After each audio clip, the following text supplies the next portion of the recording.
Warahmatullahi wabarakatuh. Salam sejahtera untuk kita semua. Bagaimana kabar Bapak Ibu para PNS, P3K, TNI, Polri maupun para pensiunan? Semoga dalam keadaan sehat walafiat, tetap semangat di dalam menjalankan aktivitasnya, dan semoga Bapak Ibu selalu sukses. Salam jumpa kembali dengan saya, channel Praetno Berbagi, yang akan membagikan informasi-informasi seputar ASN maupun para pensiunan. Semoga ini bermanfaat. Pada kesempatan kali ini saya hadir untuk menyampaikan informasi mengenai desakan ataupun tuntutan Persatuan Pensiunan Indonesia yang mendesak untuk Presiden Prabowo Subianto bisa menaikkan gaji pensiunan karena di tahun 2024 juga sudah naik 12%. Nah, untuk itu di tahun 2025 diharapkan pemerintah bisa menaikkan gaji pensiunan. Mari kita simak informasi selengkapnya. Namun sebelumnya silakan Bapak Ibu untuk memberikan subscribe, like, isi komentarnya. Mari kita simak bersama. 2024, banyak pensiunan PNS yang tengah menantikan kabar gembira mengenai kenaikan gaji pensiunan yang diperkirakan akan berlaku pada tahun 2025. Setelah pengumuman kenaikan gaji sebesar 12% yang berlaku mulai Januari 2024, banyak pensiunan yang berharap bahwa peningkatan ini akan berlanjut di tahun 2025. Meskipun belum ada kepastian resmi, harapan tersebut tetap memberi semangat bagi mereka yang telah mengabdi lama kepada negara. Apa yang diharapkan pada 2025? Kenaikan gaji pensiunan PNS pada tahun 2024 sebesar 12% mengacu pada Peraturan Pemerintah, PP, nomor 8 tahun 2024, yang menggantikan PP nomor 18 tahun 2019. Peraturan ini memberikan peningkatan pensiunan yang berlaku untuk semua golongan, mulai dari golongan 1 hingga golongan 4, yang bertujuan untuk meningkatkan kesejahteraan pensiunan PNS. Meski belum ada pengumuman resmi mengenai kenaikan gaji pensiunan pada 2025, peraturan ini memberikan indikasi bahwa pensiunan PNS dapat mengharapkan peningkatan yang serupa di tahun berikutnya. Besaran pensiunan pokok di tahun 2025 jika kenaikan yang sama diberlakukan pada tahun 2025, maka pensiunan PNS akan menikmati peningkatan yang signifikan. Berikut adalah rincian pensiunan pokok yang akan diterima pada tahun 2025 setelah kenaikan 12% yang bervariasi berdasarkan golongan. Golongan 1. 1A, Rp1.748.096. 1B, Rp2.277.264. 1C, Rp2.165.180. 1D, Rp2.256.688. Golongan 2. 2A, Rp2.833.824. 2B, Rp2.953.776. 2C, Rp3.078.656. 2D, Rp3.328.800. Golongan 3. 3A, Rp3.558.576. 3B, Rp3.709.104. 3C, Rp3.866.016. 3D, Rp4.295.536. Golongan 4. 4A, Rp4.200.000.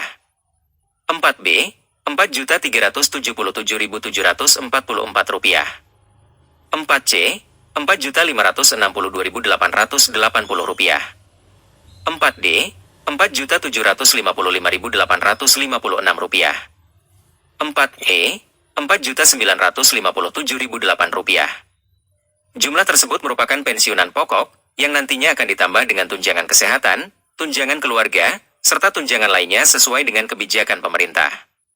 Tentu saja, peningkatan ini akan membantu meningkatkan daya beli pensiunan, memberikan rasa aman, dan memperbaiki kualitas hidup mereka. Dasar hukum kenaikan pensiunan PNS. Kenaikan gaji pensiunan ini tidak datang begitu saja, melainkan didasarkan pada regulasi yang jelas dan sah. Peraturan Pemerintah, PP, nomor 8 tahun 2024 menjadi dasar hukum yang mengatur kenaikan pensiunan PNS. Peraturan ini menggantikan PP nomor 18 tahun 2019 yang sebelumnya mengatur pensiunan PNS dan janda duda pegawai negeri. Dengan adanya kebijakan baru ini, diharapkan dapat mengurangi ketimpangan antara pensiunan dari golongan rendah dan golongan tinggi, serta meningkatkan kesejahteraan mereka secara keseluruhan. Arti kenaikan gaji bagi pensiunan? Bagi banyak pensiunan, kenaikan gaji pensiunan bukan hanya sekadar angka, tetapi juga sebuah bentuk penghargaan dan perhatian dari negara atas pengabdian mereka selama bertahun-tahun. Pensiunan PNS adalah salah satu kelompok masyarakat yang telah memberikan kontribusi besar dalam menjalankan roda pemerintahan. 2024 di Jakarta dan dihadiri 150 perwakilan dari berbagai daerah. Ketua Umum PPI Profesor Dr. Ermaya Suradinata menyatakan, PPI memfasilitasi partisipasi aktif para pensiunan melalui berbagai program yang selaras dengan Asta Cita. Rakernas membawa harapan besar kepada pemerintah agar mendapat perhatian, terutama masalah kesejahteraan dan pelayanan kesehatan. Dan hasil daripada Rakernas ini pertama adalah untuk melakukan suatu perubahan paradigma tentang sistem pelayanan yang sekarang sudah menggunakan sistem digital. Nah, tentu yang kedua adalah kaitannya dengan reformasi birokrasi yang selama ini dilakukan oleh para pensiunan, kemudian sekarang dilakukan oleh generasi-generasi yang sekarang. Ini harapan besarnya adalah memberikan pelayanan yang lebih singkat, lebih cepat, sehingga nantinya masyarakat merasa dilayani dengan cepat dan baik, tanpa ada pungutan-pungutan. Harapan besarnya adalah mereka yang sudah pensiun ini, pengabdiannya tidak pernah berhenti, tapi tolonglah diperhatikan dalam hal pelayanan kesehatan. Misalnya BPJS-nya, karena sudah pensiunan, dianggap wah itu belakangan aja, karena itu sudah dianggap sudah dibayarin. Tidak demikian, harusnya diprioritaskan. Kenapa? Karena usia di atas 60 semua rata-rata. Ya. Yang kedua adalah juga fasilitas bagi daerah-daerah untuk memberikan infrastruktur tentang fasilitas bagi lanjut usia. Ini bagian daripada usaha kita memberikan pelayanan kepada para pensiunan.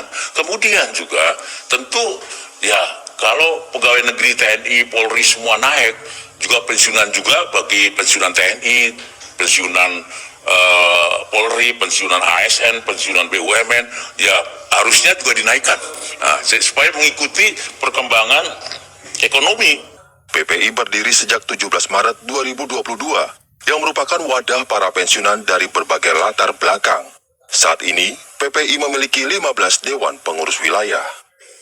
Kita tahu berapa kebutuhan kita, ya kita harus tahu gaya hidup kita dulu seperti apa.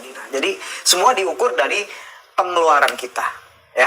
Dan setelah itu kita harus tentukan juga kapan kita mau pensiun. Karena setelah kita tentukan, misalnya kita umur 55 tahun, saya udah pengen pensiun, saya udah nggak pengen kerja. Nah sekarang umur kita berapa? 30 tahun, berarti kan masih ada spare 25 tahun untuk kita mengumpulkan dana pensiun. Kita harus tahu time frame investasi kita berapa lama. Nah dari situ, ya.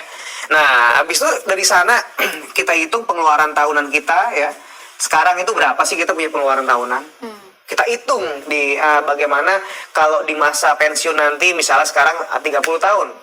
Di usia 55 tahun kira-kira pengeluaran kita berapa? Kita hitung dengan inflasi. Ya silakan teman-teman googling sendiri, cari kalkulator time value of money ya di situ ya. Dan setelah angkanya sudah ketemu, tinggal kita kalikan dengan angka harapan hidup lagi. Misalnya sekarang 55 tahun sudah pensiun ya. Berarti harapan hidupnya berapa lama? Tinggal dikali. Misalnya 75 tahun berarti tinggal 3 kali 20. Nah, itulah dana pensiunnya. Jadi dia komponennya harus tahu dulu, komponen penghitung dana pensiun ini. Kalau Demikian ya Bapak Ibu, informasi tentang tuntutan dari Persatuan Pensiun ini ya, bahwa perlu diperhatikan ya para pensiun ini agar bisa hidup dengan layak ya, dan semoga pemerintah ini mengubah skema pensiunan ya menjadi lebih sejahtera. Dan untuk itu mohon ya kiranya para pensiunan ini juga diberikan hak yang sama. Jika para PNS ya TNI Polri naik, maka pensiunan juga diharapkan ikut naik juga ya. Jadi perlu diperhatikan. Terima kasih Bapak Ibu untuk menyimak video ini. Semoga bermanfaat. Jangan lupa berikan subscribe, like, isi komentarnya. Terima kasih. Assalamualaikum warahmatullahi wabarakatuh.